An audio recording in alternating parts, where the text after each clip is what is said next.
לחוסר הזה, לאין הזה, נכנסות מפלגות איסלאמיסטיות ומפלגות שבראשם כמובן האחים המוסלמים. זה מוביל אותי אל המעצב השני, האסלאמה, כאמור באלף. התנועה המרכזית ביותר שצמחה או התפתחה כתוצאה מהטלטלה היא תנועת האחים המוסלמים.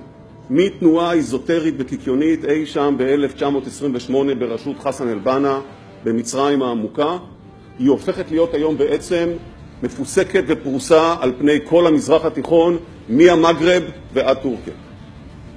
אם למנות בסקירה קצרה אזורים או מקומות שבהם האחים המוסלמים נמצאים בשלטון, מצרים, טורקיה שזה וריאציה של האחים המוסלמים, וכמובן רצועת עזה. מקומות שבהם הם שותפים בהובלה, בקואליציה, בממשלה, טוניסיה, מרוקו, לוב, ומקומות שהם בהם הולכים ומתחזקים, כל אחד בקצב שלו, ועדיין באופוזיציה, ירדן וכמובן סוריה, שם הגדילו לעשות וגם יצרו לעצמם כוחות חמושים. בסך הכל זו מניפה של התפשטות של תנועת האחים המוסלמים, והיא כמובן לא התנועה היחידה שפועלת באזור. האחים המוסלמים דומיננטיים בכל, לא רק בתחומים של אסלאם פוליטי, סעד, חינוך, רווחה, בכל אלה יש להם פעילות, אגב, פעילות שאותה בחלקים רבים של המדינות שתיארתי הם טיפחו ויצרו עוד לפני שפרצה הטלטלה במזרח התיכון. יותר מכך, ברחוב הערבי מזה שנים, ההפרדה בין חיים חילוניים לחיים דתיים הרבה פחות חדה ויותר מטושטשת מאשר חברה מערבית. תוצאה של העניין הזה שהמוטיב הזה, האחסי, האסלאמי, מבעבע באופן טבעי, ורק צריך למשוך אותו בפעילות נכונה שאותה אכן עושים תנועות האחס בכלל ותנועות אחרות גם כן. דווקא מתוך עמדת כוח, דווקא מתוך ניצול הזדמנות של המצב, פועלות תנועות האחס, כל אחת בתחום שלה, בארץ שלה, כדי לשמר שני דברים, או כדי לחזק שני דברים. האחד, לקדם את האג'נדה של תנועות האחס, והיא יצירת מדינת הלכה, שבבסיסה השריעה.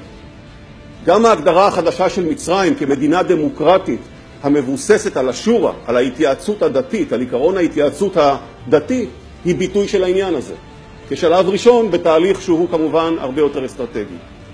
מנגד, המדינות האלה פועלות כדי לחזק את האחיזה שלהם בשלטון, אפרופו דמוקרטיה, כדי שהדמוקרטיה לא תוכל בקלות רבה להסיר אותם מהרגע שהם נאחזו בו, כפי שהמקרה במצרים או בטורקיה או ברצועת עזה. מוסד אל-זהר למשל במצרים, שרק לאחרונה קיבל סמכויות לתקף במידה מסוימת, אני לא רוצה להיכנס לכל הניתוח של זה, לתקף את החוקים שהפרלמנט המצרי יחוקק. זה לצד עיתונאים שנמצאים בכלא במספרים די גדולים במצרים, גם בטורקיה ובמקומות אחרים גם כן. שתי המגמות האלה הולכות ומחזקות את האחים המוסלמים בכל רחבי המזרח התיכון. לצד העניין הזה, העובדה שהמפלגות האלה, ובראשן האחס במצרים וגם ברצועת עזה וגם בטוניסיה לאחרונה, עוברות למושב של הנהג, מטילה עליהם אחריות. אתה מחזיק בהגה, יש לך יותר אחריות. והאחריות הזאת מתורגמת כבר, לא לניצנים, למעשים של טלטלה 2. וטלטלה 2